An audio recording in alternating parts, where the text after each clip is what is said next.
Hello, everyone. I'm going to be talking about money today. Money, money, money, money.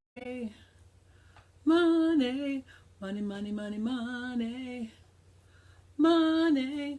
Some people got to have it. Hey, hey, hey. Some people really need it.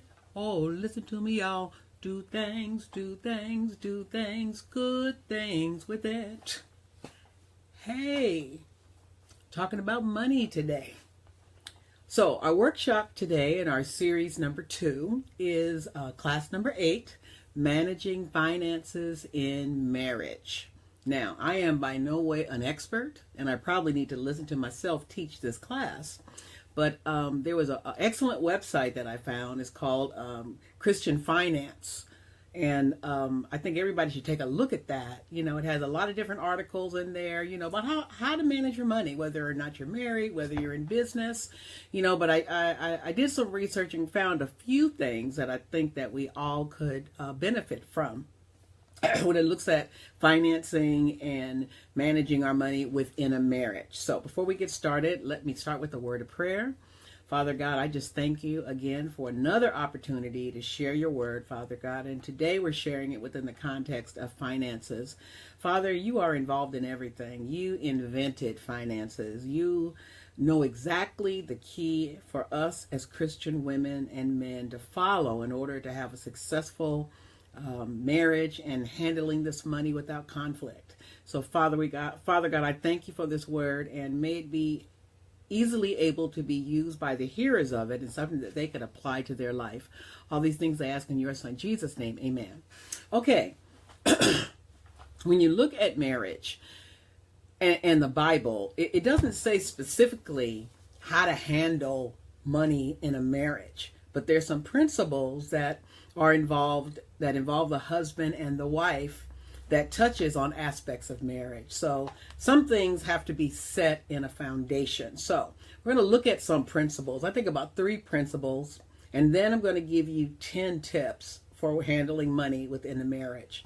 So the first principle is understanding the position of the wife and the husband within the marriage. Okay? And I'm going to take you to Ephesians 5:22 through 23. And if you have a Bible handy, you know, it'd be good for you to kind of read along with me. So that's Ephesians 5:22 through 23. All right, I'm going to start reading. It says, "For wives, this means to submit to your husbands as to the Lord. For the husband is the head of the wife, as Christ is head of the church. He is the Savior of his body, the church. As the church submits to Christ, so you wives should submit to your husbands in everything. For husbands, this means your wives, just as Christ loved the church, he gave up his life for her to make her holy and clean, washed by the cleansing of God's word. He did this to present her to himself as a glorious church, without spot or wrinkle or any other blemish. Instead, she will be holy and without fault. In the same way, husbands ought to love their wives as they love their own bodies. For a man who loves his wife actually shows love for himself. No one hates his own body, but feeds it and cares for it, as Christ cares for the church. And we are members of his body. As the scriptures say, a man leaves his father and mother and is joined with his wife, and the two are united into one. This is a great mystery, but it's an illustration of the way Christ and the church are one. So again, I say, each man must love his wife as he loves himself, and the wife must respect her husband."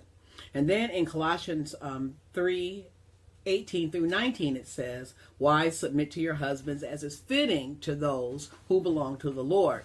Husbands, love your wives and never treat her harshly." Now, these 2 sets of scriptures here sets the foundation for marriage. So whether we're talking about finances, whether we're talking about raising children, whatever else we're talking about with regards to marriage, if we don't have this part down, then nothing else is going to work right. All right. So I could almost see the eye rolling of some of you as I read those scriptures, because you think that there's no man out there like that. But you know, if we wait on God to appoint our husband for us, he will give us a man that he can shape into this type of man. Okay. So if we don't understand that the man is the head and the wife is supposed to submit to him, and if the husband doesn't understand that he's supposed to love his wife like Christ loves the church, then it's going to be a problem. Okay? So if these two things are not set, we can't talk about money. We can't talk about anything. All right? So what does this mean? It means that the spiritual balance of the spousal relationship in all aspects is directly impacted by the individual spouse's personal relationship with God. So if your relationship with God is rocky, then you're not going to be a good wife.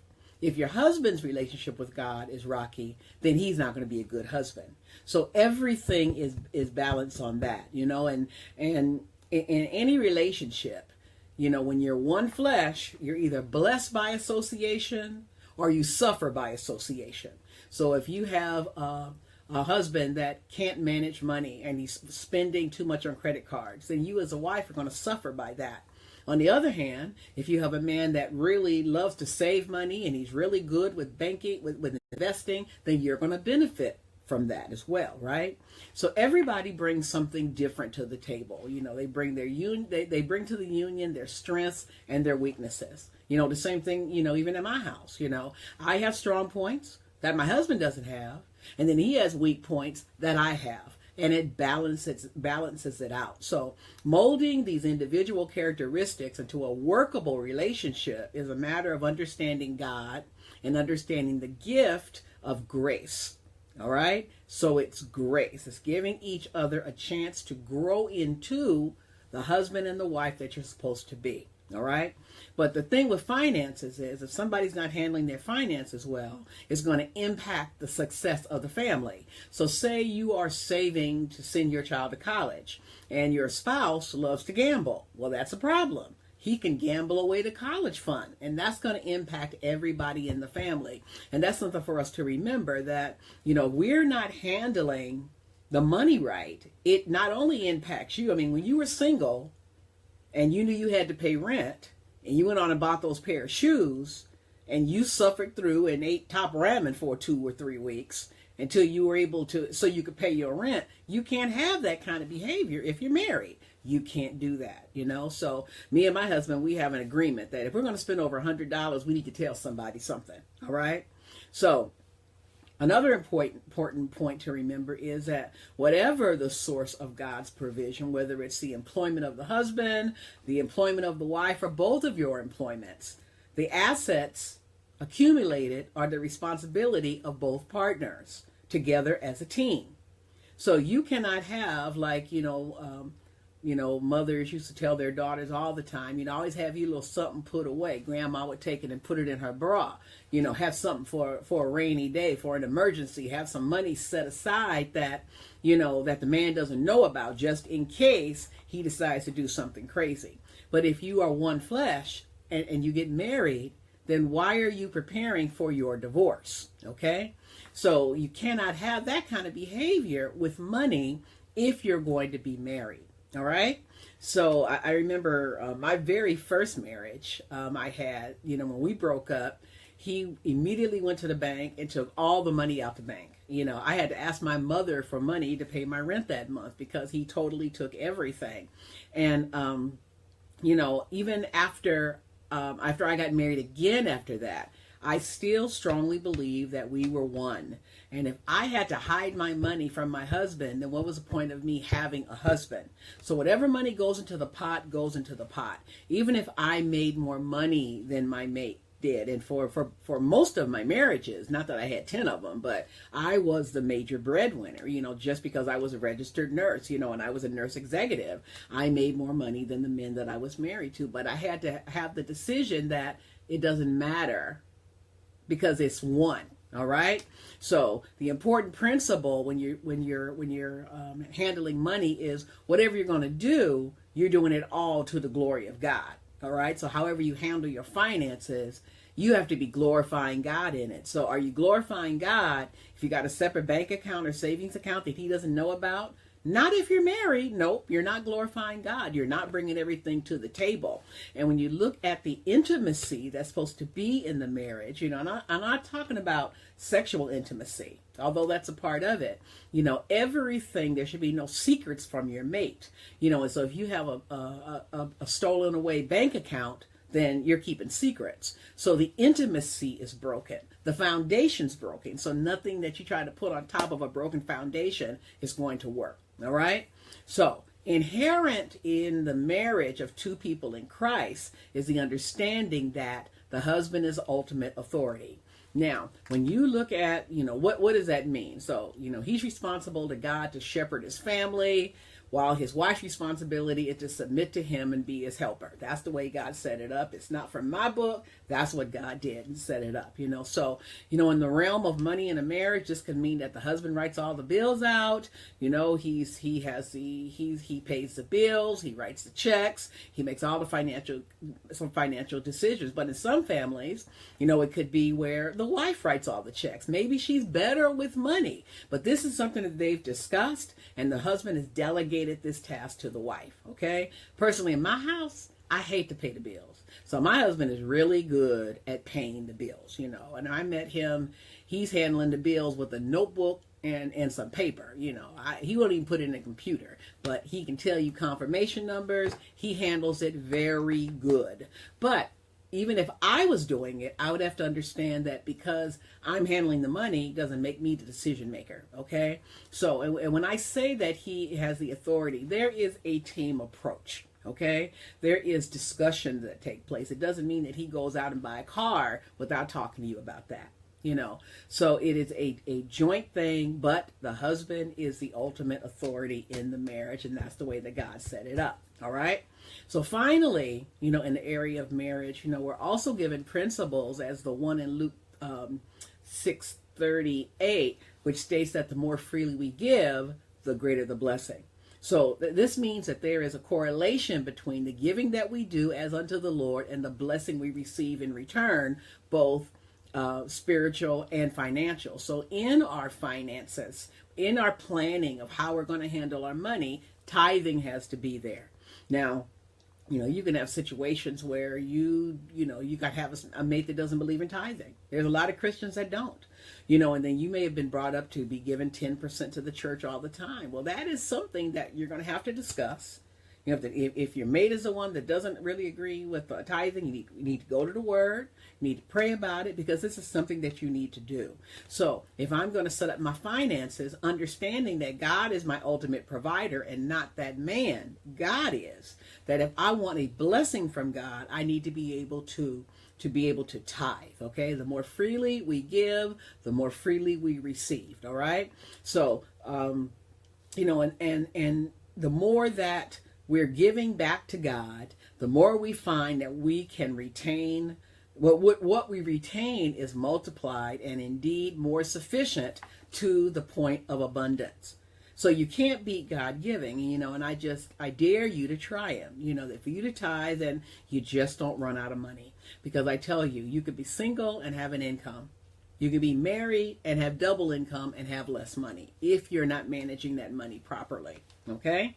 So just looking at those are the principles, understanding what is your role as the wife in the marriage, God, the man, and then you, and then the children.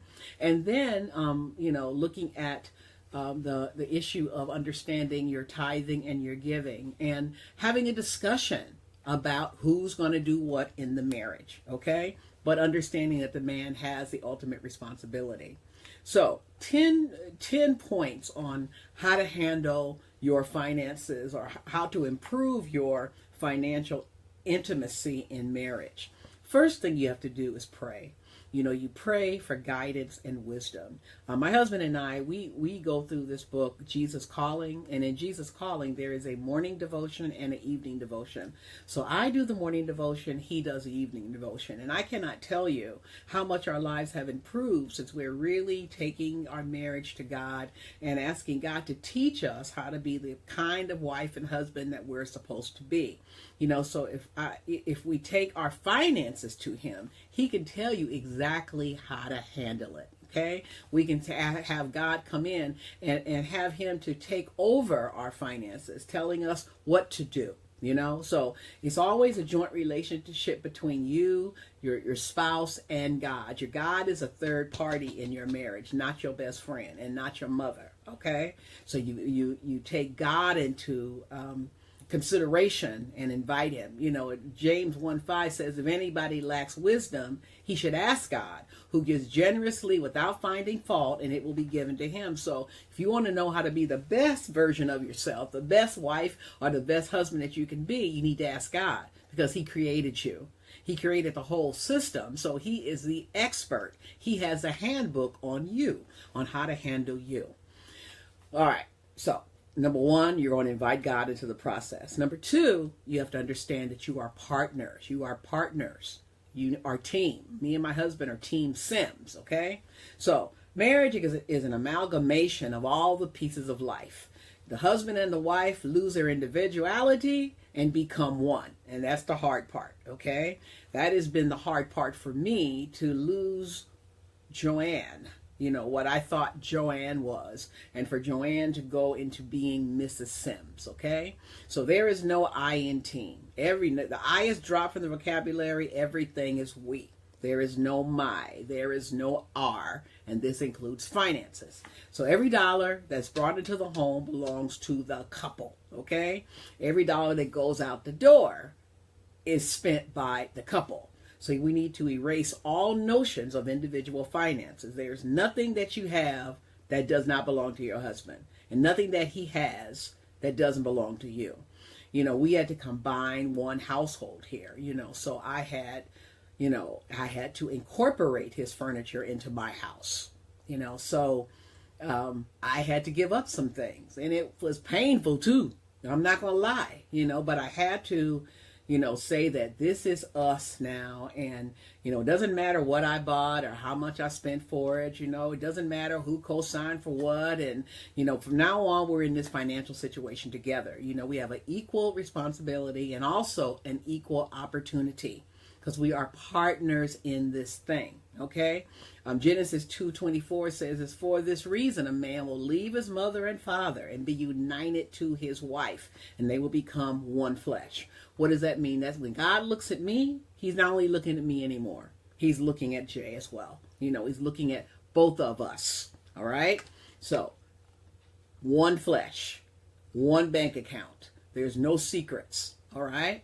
So when you're setting up your finances, it's important that you have a discussion about goals. What is going to be the goal? What are you trying to do? Are you young where you haven't had children? Do you want to have children? How many children do you want to have?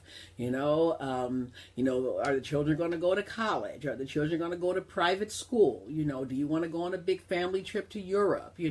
These are the goals. What is your goal that you're setting in your marriage? Even for, me and my husband are both retired. We both get retirement incomes, but what is our goal? I mean, what do we want to do? What are we saving towards? We dream about what the future could be. Do we want to sell this house and buy another house? So the goal is not just about setting finances, but but all the things in life, all the things that you want to do. Where do you want to be? Where do you want to be going?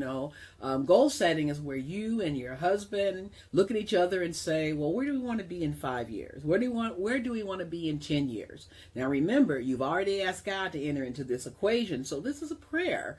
Where do you want me? Where should I be? God can direct you on how to move your money around and how to save your money. So the husband and wife then look at the financial implications of those goals they've jointly set. So if a husband and wife, if you have separate goals, how are you going to have financial intimacy? I personally want to go to Barcelona. That's not really high on my husband's list. So we have to talk about these things. I cannot be saving to go to Barcelona when this man doesn't really want to go to Barcelona, or maybe he hadn't thought of Barcelona, So, there's a lot of discussion that takes place in a marriage, I'm going to tell you later on in this lesson to have monthly meetings, but, we're newly married. We have meetings almost every day, because we have to understand, where are we going, So, you cannot fight when you're in one household, okay? This is not Game of Thrones, all right, to see who's going to be the winner here, all right? Matthew 12:25 says that Jesus knew their thoughts and said to them, every kingdom divided against itself will be ruined, and every city or household divided against itself will not stand. So you cannot have two separate goals, two separate wills, and everything in the same house. You have to be on the same page. All right. So that is the fact that you are defining your goals. You've entered in with prayer. You're realizing that you're a partner, and you're going to talk about your goal. All right. So the next point is combining it. All right. So since there's a union between the husband and wife, it's essential that couples combine bank accounts and other financial terms. It's difficult, but possible to function financially with separate bank accounts. I know people that do it. I have a friend that, she has a checking account, her husband has a checking account, and they have one joint checking account. And so as they get paid, they put money into the checking account and they pay their mortgage and they pay their bills with it. But I hear her complain. Her complaint is this. She says that her husband makes more money than her, and so they putting in equal amounts. So to her, it's not fair, So it's a problem. They're not on the same page, okay? But it is possible, but it takes a lot of awareness and acknowledgement on the part of both sides, and you have to do something that's fair, But, you want to be able to function, all right? But, even if you have the two separate accounts, the point is it just to pay the bills, or do you want to thrive? Do you want your marriage to thrive? So, you cannot thrive if there's not intimacy on all levels. So the fact that she's putting in the same amount of money as him, but because he makes more money, she has more money left over, it's somewhat of an inequality there. And they're not totally intimate or on the same page in that level, in that sense, because she feels that they're not equal. All right. She feels she's being given the short end of the stick. So, it doesn't matter who earns the money. Like I said before, in my working career, I always made more money. I at my height, I was making like $140,000 a year, So my husband at that time was not making that much money, but never once did I ever think, because I was making more money, that I was the one that had to make all the decisions. In fact, when I married him, I knew that I made more money, and I knew that I could never bring it up. And thank God I never did, So, some couples think that, the ones who earns the most money or spends the money or dictates how it's to be spent. And that is not right. Instead, you need to respect your unique contributions to the home. All right. So, I respect it. That was a unique contribution. And, what that statement I said before about you benefit by association, because he was associated with me, he benefited because I made more money. All right. So some families, you may have a situation where the woman, could have had a career, but decides to stay home and take care of the kids. The woman could be well educated, she could be very marketable, but they made a choice, and they make it, and they both value the contribution that they make. She values the contribution that he makes bringing money home, and he values the contribution that she makes keeping the home. Okay?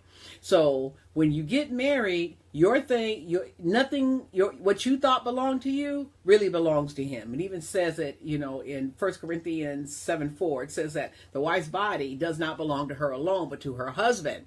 And in the same way, the husband's body does not belong to him alone, but to his wife. You are a team.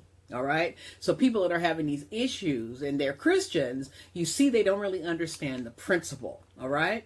So point number 5 on distributing responsibilities. So money management takes time, it takes knowledge, and it takes wisdom. We get that wisdom from God. So one of the common complaints of the modern family is the burden of so many responsibilities and commitments. So this makes its way into the home as couples are forced to decide who will take care of different tasks related to personal finances. So what I recommend to you is to take out a piece of paper and just make a list of all the things that have to be done. You got to go to the bank. You got to, write the bills out. Maybe you're looking at researching a retirement plan, or you're doing investments, or whatever you're doing. Write down all the things you have to do that have to deal with finances, and then both parties look at it. And so, you rate it. Yep, that's easy for me. No, I really don't want to do that. Yes, I'm willing to do that, or please don't make me do that, depending on what it is. So then you compare your list. And so then you can decide what task the other party's going to do because they said they're good at it, or they said they're not good at it. But it is difficult to really stay and maintain, like right behind me, you can't see, it's a pile of mail behind me that I'm very sluggish to open, and that's my downfall. I don't open my mail right away. And a lot of times there's been things in there that I should have gotten to, that I haven't dealt with yet, so that's why I prefer for my husband to pay the bills. So it's cool with me. I really, I'll do other things. I maintain the home. I cook all the meals, so if he could just manage paying the bills, then I'm good with that. So, but we have come to that decision equitably. All right. So, if you look at Proverbs 31, looking at the woman that they talk about, what is the name? I can't even think of the name of it. Anyway, because I wasn't planning on bringing that up. But if you read that, it outlines the responsibility of what this woman does. I mean, she's good at bargaining with people. She's a good business person. So we want to do those things that are easy for us. But again, it takes communication, which is a gigantic part of marriage. So if you don't sit and speak with your spouse and determine, what is easy for him or what is easy for you, and determine these things, then you're going to have a lot of stress. And it's stressful anyway. So you want to really try to keep down that stress in the marriage by having these types of discussions, okay?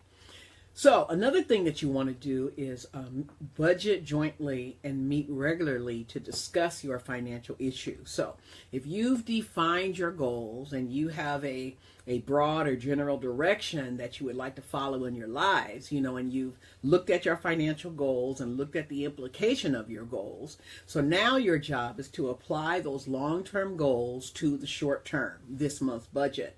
So say I have small children and I want to, put money away for their school, whether it's private school, preschool, or college. Then somewhere in my budget for that month, I have to see where this money's going, that is going to help me meet my long-term goal, all right? So the budget represents small goals you meet along the way into achieving your ultimate goal. So if my ultimate goal was to go on a wonderful European vacation every month, what I used to do when I was single, I would have a savings account, and I would have automatically $100 every 2 weeks deducted into this savings account. And I never touched it.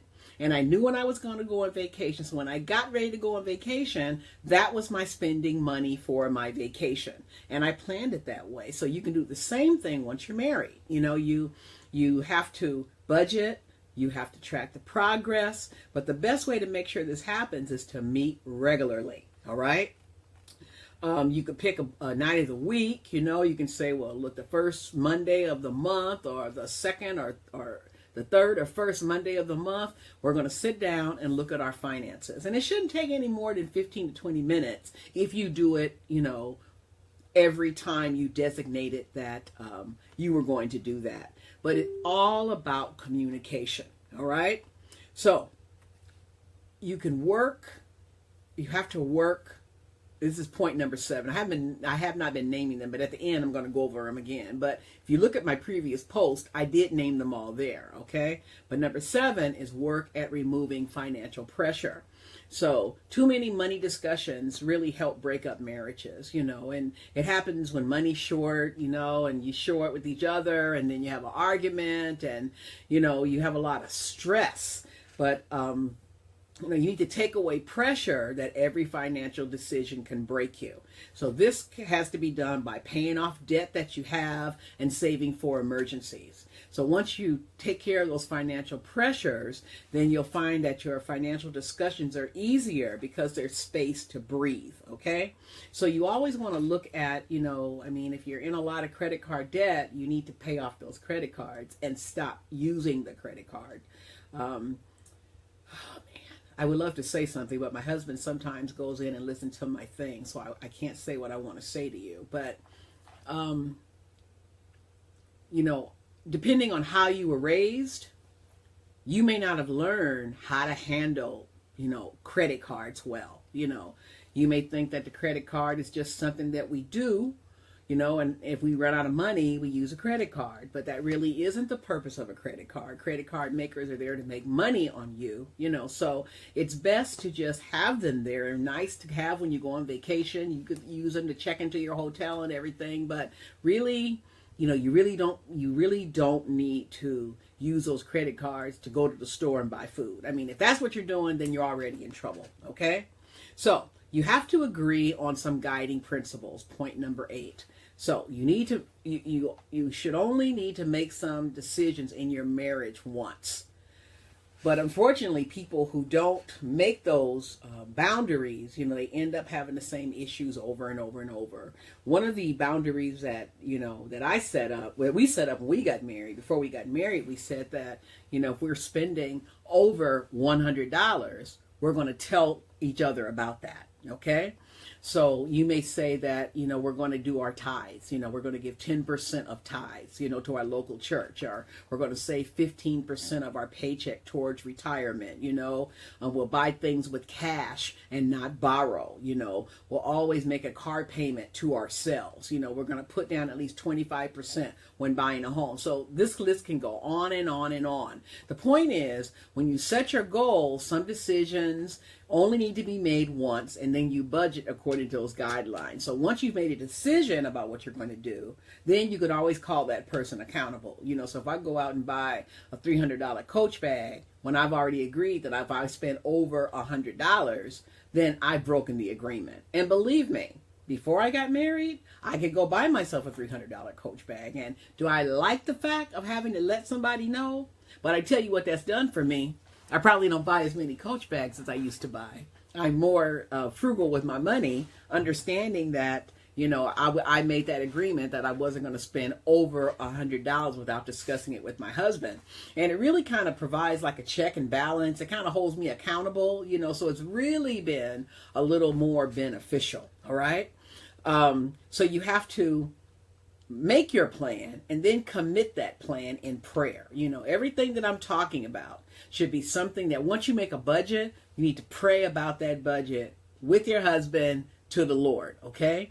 And if you tell the Lord that this is what you're going to do, He's going to make sure that you do it, all right? It says to commit to the Lord whatever you do, and your plans will succeed. And that's reading from the NIV, Proverbs 16:3, all right?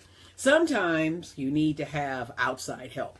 Sometimes the financial situations on both sides are so bad that you don't really know how to handle it. If you marry somebody, there's a great deal of credit card debt. Maybe there's student loan issues, So sometimes you may have to seek a counselor to help you put a budget together and to help get you back on track. It's no shame in that, all right?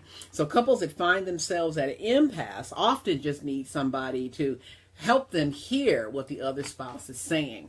So when communication has failed in a marriage, you need to find a church counselor, a minister to help get you back on track, or a financial counselor. All right. And this doesn't have to be anything that you spend a lot of money on, but it's just something that you can sit down and discuss. And there's nothing wrong with getting some counseling. All right. Proverbs 15:22 says, plans fail for a lack of counsel, but with many advisors, they succeed. So sometimes we need to hear an outside person, a third party, to help us come to these types of decisions. Okay.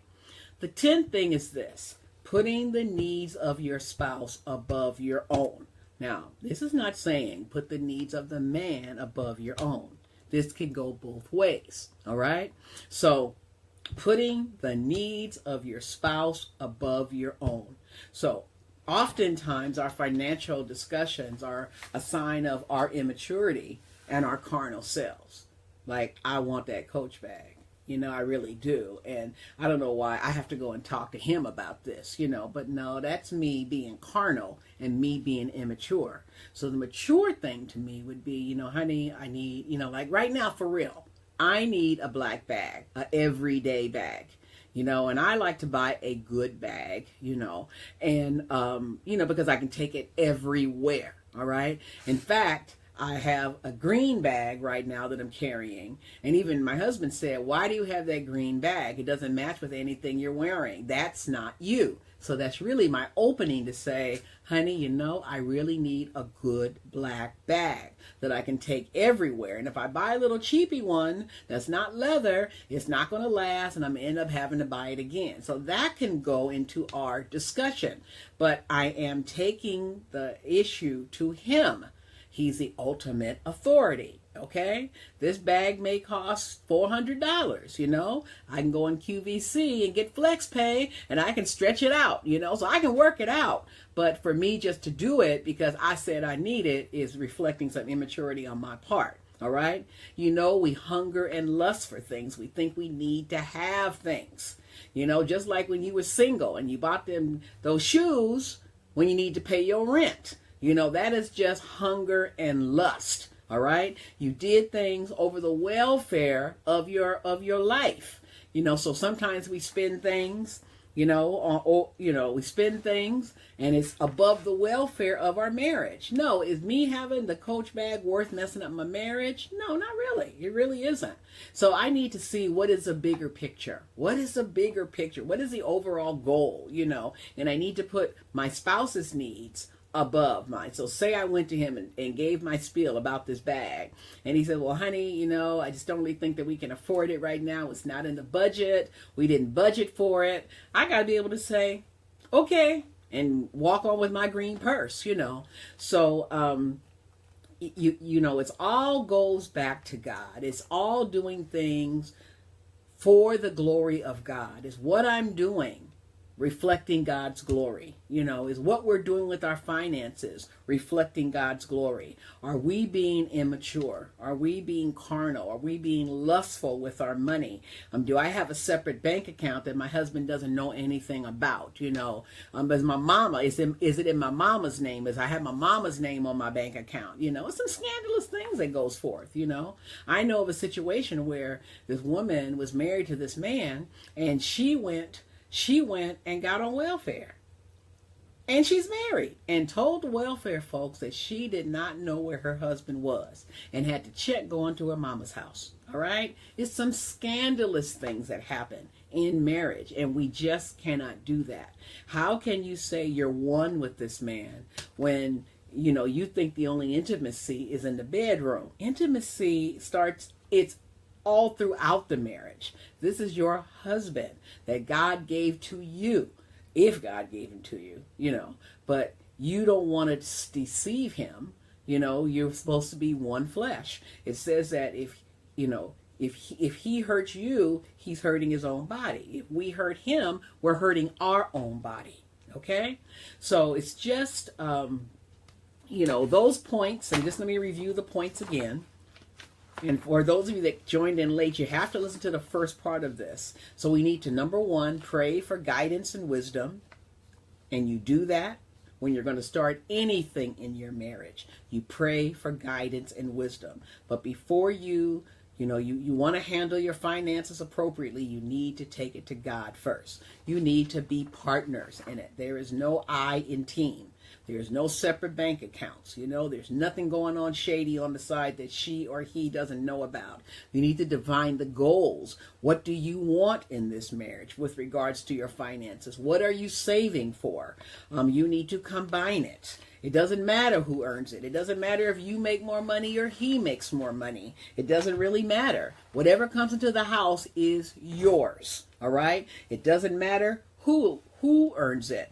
What you had before you got married now belongs to the both of you. What he had before he got married now belongs to the both of you. All right? This house was my house before I got married. Now me and my husband both own this house, and that is it. I can't ever go back and say, well, you know, this is my house and I got to put you out. No, this is his house. This is his home. We're one flesh. So if God blesses me in this house, he's going to bless us in this house. All right? You need to distribute responsibilities. Who's going to do what? If your husband's good with the money, then he can handle the money. If you're good with the money, you can handle the money. It doesn't really matter. But just as long as you have a discussion as to what you're going to do, what is the other person going to do, all right? Then you need to have joint meetings. You need to budget jointly, and you need to meet regularly to discuss your budget, whatever goals you have identified. You need to look at your long-term goals, and you need to see, you know, how those goals are working out. Are you working towards your goals, you know? And that could be where you decide you're going to tie so much money, you're going to do this, you're going to do that, but you need to meet jointly and regularly in order to make that happen, all right? You need to work at removing financial pressure. If there's a lot of debt, you need to have a plan on how you're going to pay that off, all right? You need to if there's, you know, credit card debt, you got taxes due, you need to work at removing that, because having that situation over your head all the time does nothing but add stress to the marriage. All right? So you need to agree on some guiding principles. You need to decide, well, you know, anytime we spend more than $100, we're going to talk to somebody about it. You know, we're going to tie 10%. We're going to save 15% of our salaries every month. And you need to commit that plan to the Lord so you can be successful. All right? And if necessary, you need to seek outside help. It doesn't hurt to have a counselor. It does not hurt to have a counselor at all. Sometimes you need a third body to kind of tell you what the truth is, all right? And then, finally, you need to put the needs of your spouse above yourself. Now imagine, if you're putting the needs of your spouse above yourself, and he's putting his needs above you, then, oh my gosh, we are so happy. Everything's working out just fine. You know, I think that if people really would try it God's way, but I think sometimes we weren't raised in homes that did it that way. I think sometimes that we don't trust God enough to do it that way, because we think, well, you know, if I give all this money over to him, then what if this happens? You know, what if? Well, then why are you in a situation where you got a what if? So, you know, like I always say, I don't trust my husband. My trust is in God. I got married in faith. Everything that happens, I'm standing on God's word that he told me to marry this man.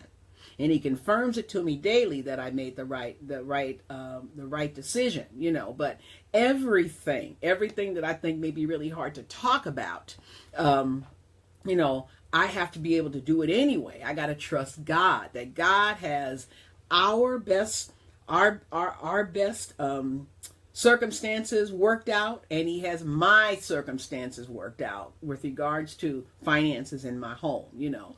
So like I said, I am really not the one to be talking about this topic, but, you know, as it happens all the time when I'm teaching, is usually something that I need the most. So I'm going to look at my own notes and learn from myself. I'm going to watch this tape again because there's a lot of things here that, I needed to learn. That intimacy part, even with regards to finances, is so important because I'm a very private person myself, and I just don't share everything, and it's been kind of hard. It's been coming out in drips and drabs, I'll say stuff, and he said, oh, I didn't know that, and I just, it's only been 7 months, so give me a break. I'm still learning how to really be open and let things out, but that's what marriage is all about, being open, sharing those things, understanding what your role is, and, looking at these finances.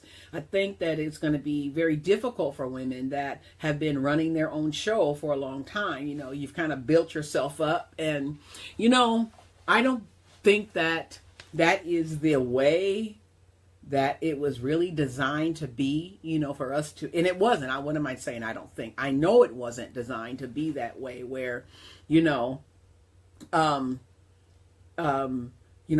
you are doing everything, yourself, and, all of a sudden you're being told that, okay, you're not in charge anymore. You're not the single person to make decisions about yourself anymore. But if we had it straight in the beginning, if we were going to God before we got married and had that trust in him, we would have realized that we were never making decisions by ourselves anyway. And I think that is the thing. That is the mistake that we make. We think we're doing it ourselves. We think we're these strong Wonder Women, and we're out there just kind of doing our own thing, when we should have been going to God, and had we been in the proper position to where God is in charge of everything, and then our decisions come secondary, when we got married, it wouldn't have been that big a shock. Okay? But when you get married and now the man is in charge and you got to go under God as well, when you haven't been doing that, then you're really suffering. Okay? I suffered. I really suffered, a lot, even before I got married, because I didn't want to give up the control that I thought I had of myself, so I was never in control, and I've been learning as I get older, I'm really not in control of anything. And it really is a very freeing thing to realize that, God is in control of everything, that nothing that happens to you is by coincidence, that he allows everything to come into your path, and he allows trouble to come your way so you can learn.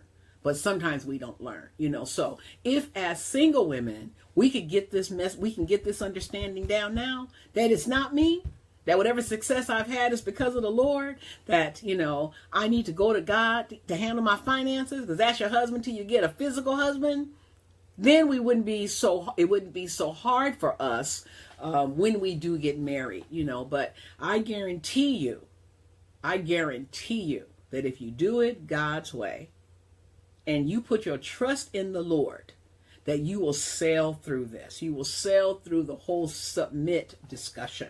Because understanding that God is the one that guides my path. God is the one that's with me all times. He said he'll be with me, holding me by my right hand. That's what he said to me. Okay? So I have to know that. I have to understand that. I'm checking the time. It's 5:45, but I have a short testimony that I want to share with you. And this is just kind of nailing home the fact that God is with us all the time. Like I said, me and my husband are doing this Jesus Calling devotional in the morning and in the evening. And, the point that it's been driving home the last couple of days, that God is always right there.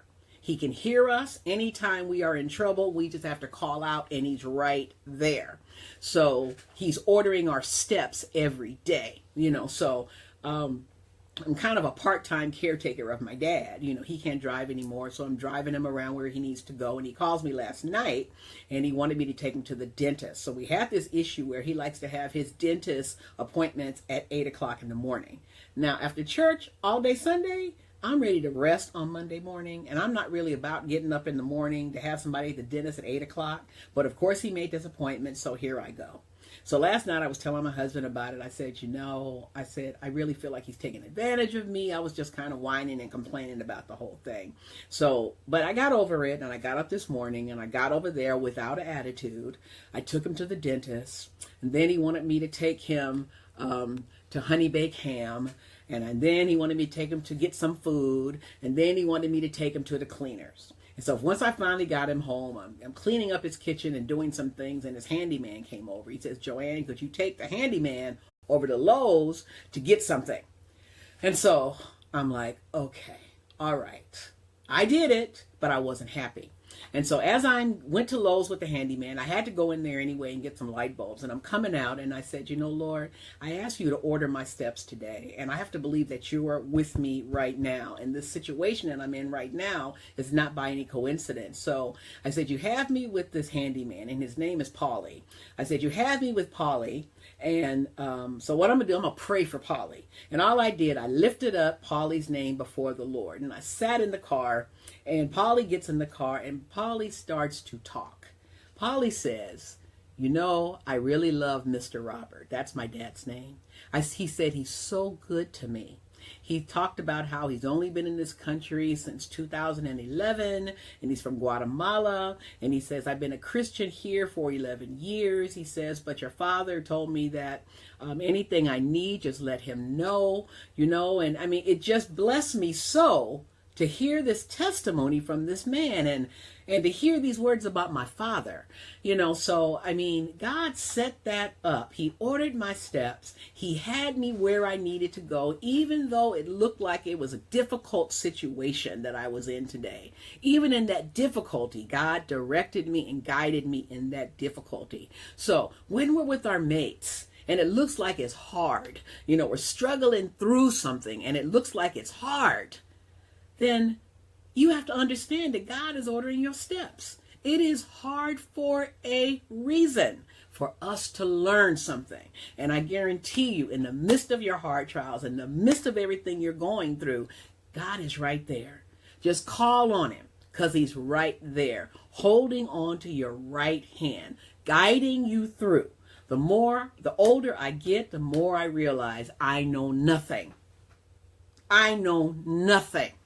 I have no business talking to you because I know nothing. Everything I know is what God has told me to say. All right? So, ladies, I tell you, if we could get this lesson under our belts and understand that it is not about us, and let go of those things that we think are so important in our lives, if we could get that, do you know how powerful we could be? Do you understand what I'm telling you? That if we let God take it over, if we let God take over our lives and step back, re-examine everything that you're into. Are you in the right job? Are you living in the right place? Is that where God told you to be? Reposition yourself. Get into position to where he can use you. Get in position to receive your blessing. Get in position to receive your mate. That's what you have to do. But as long as we fight it, the road is going to be hard. The road is going to be hard, So, I'm just here with just like a bird in a nest with my mouth open, waiting to be fed because I know nothing. I want to thank you. I want to thank you for this time. Thank you for listening to this. I'll be back. Zandra can tell you when I'll be back. I'm not sure the schedule. But it's been a pleasure. Again, replay, listen, replay, listen. It takes time to understand these topics and understand it. Let it work into your spirit. Replay and listen. I'll see you guys later. Bye-bye.